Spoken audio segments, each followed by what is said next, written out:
নমস্কার বন্ধুরা, কেকা উইথ ফ্যামিলির তরফ থেকে সকলকে স্বাগত। অনেক দিন পর তোমাদের সামনে আসলাম।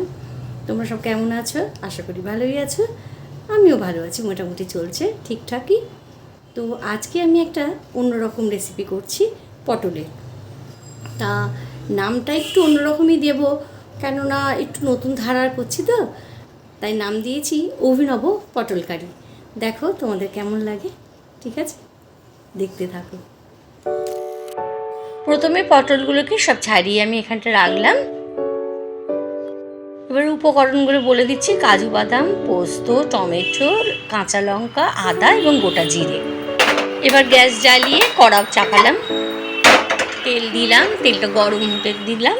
এরপরে পটলের মধ্যে নুন এবং হলুদ মাখিয়ে রাখলাম।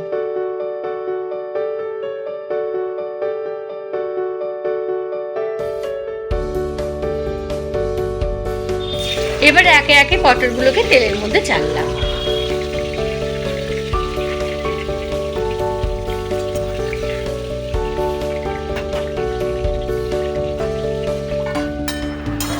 ভাজা পটলগুলোকে এবারে একে একে তুলে রাখলাম।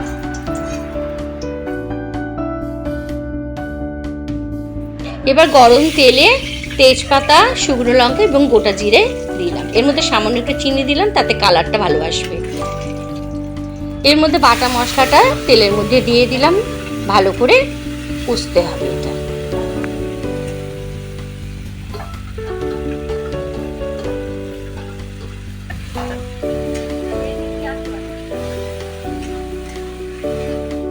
এর মধ্যে হলুদ গুঁড়ো এবং লঙ্কার গুঁড়ো দিলাম।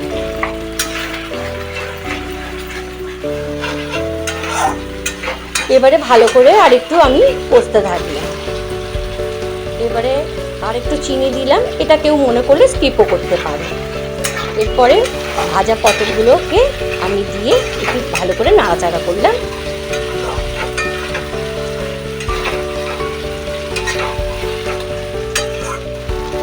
এবারে পরিমাণ মতো নুন দিলাম এর মধ্যে। এবারে আরেকটু ভালো করে নাড়িয়ে নিলাম। এবার বাটা মশলার জলটা এর মধ্যে দিয়ে দিলাম।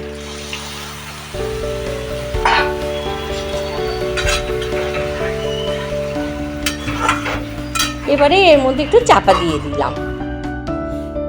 চাপা খুলে এর মধ্যে এবারে গরম মশলা গুঁড়ো আর একটু 1 চামচ ঘি দিয়ে আবার একটু চাপা দিলাম এবং গ্যাসের ওভেনটা বন্ধ করে দিলাম।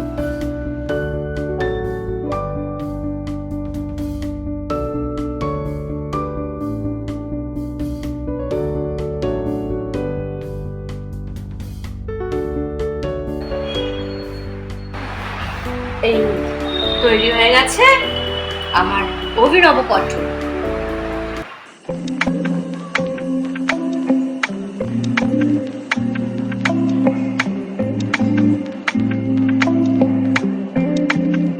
ভালো লাগলে অবশ্যই লাইক এবং কমেন্ট করো।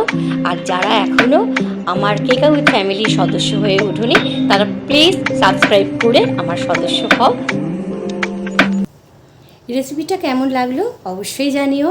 আর তোমাদের যদি কোনো রেসিপি দেখতে ইচ্ছে করে আমাকে বলো, আমি চেষ্টা করব আমার সাধ্য মতো।